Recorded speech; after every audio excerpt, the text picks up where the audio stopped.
Well, for more, let's bring in our panel, CBN Senior White House Correspondent Kelly Wright and Michael O'Hanlon, Senior Fellow and Director of Research and Foreign Policy at the Brookings Institute. Gentlemen, welcome to you both. Kelly, we'll start with you. Iran now says it's keeping communications open with the U.S. What are you hearing tonight about the options now on the table? Well, the President of the United States is keeping all of the military options on the table. That could include a myriad of things within the arsenal of the United States. He definitely knows that he has a lot that he can actually bring to table to bear upon the hardliner regime in Iran that is actually crossing the red line that the president has set. We don't know the exact number of people that he is watching, but he is concerned about the loss of life. He also has cyber attacks at his disposal and imposing more sanctions. And of course, Iran is already reeling from the sanctions that have been inflicted upon them. But getting to the Iranian people on the ground, they are waiting for the president to take action. They believe that the president of the United States can help them. And real quickly, I just heard from Lana Silk. We saw her in Chris Mitchell's package, and she texted me and stated a mix of fear and excitement going on right now on the ground. Many people are calling upon President Trump to attack now. Hundreds of protesters have been killed. That said, no point attacking unless there is a follow-up plan, or they will face the same kind of road that they faced in Iraq and Syria. Wow, a mix of fear and excitement. Well, Michael, we've seen other protests in Iran over the years, but what makes this uprising so different, and how much of the threat does it really pose to the government? Greetings. Well, I don't know. I don't know that it's that unprecedented or that threatening to the regime, which by some accounts has already killed 3,000 people, not just the hundreds that you more conservatively estimate. And I'm a little nervous about the idea of military intervention because I think back to various times in our recent past under Democrats and Republicans where we tried to make a difference in saving lives on the ground with limited amounts of military force. And it's often proven a lot more difficult. Remember Somalia, the first President Bush intervened to feed a famine-stricken country, but then things escalated and Bill Clinton and the military suffered Black Hawk Down the following fall. Or in the Kosovo War of 1999, Serbian strongman Milosevic was beating up on the Kosovar Albanians. We thought a couple days of airstrikes would stop him. Instead, he intensified the atrocities, and we had to bomb with 10 times more airplanes for almost 3 months to get to our outcome as desired. And more recently, and I'll stop with this history lesson, but in Libya in 2011, the Obama administration hoped that using a little bit of air power could protect Libyan citizens from Muammar Gaddafi. And 6 months later, Gaddafi was dead, killed by other militias on the ground, which may sound like a good outcome, except Libya's been in chaos now for a decade ever since, or a decade and a half. So I get skeptical. I remember the words of the late, great Colin Powell, that civilian policymakers sometimes want to use a little bit of military force, and they always think the latest technology is going to give them a silver arrow or silver bullet, if you will, that we didn't have before. So this time will be different.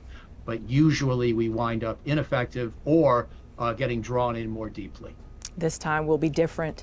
And Kelly, is this administration working with allies like Israel on a possible response, or does it look like we may be acting on our own? No, you can be sure that the United States goes in to conduct a strike against Iran's hardlining regime. Israel will have a possible role in this as well. Both countries are watching what's unfolding there. Israel wants to see something done to take down the Iranian regime.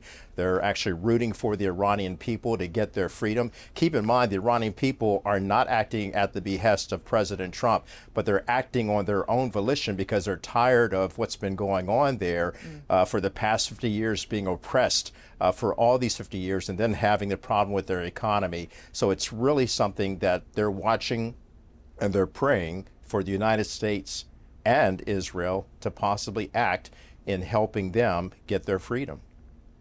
And Michael, we've heard a lot about Iran's exiled prince, but is he really a viable option for Iran's future? Or do you see his supporters actually reflecting what people inside the country want?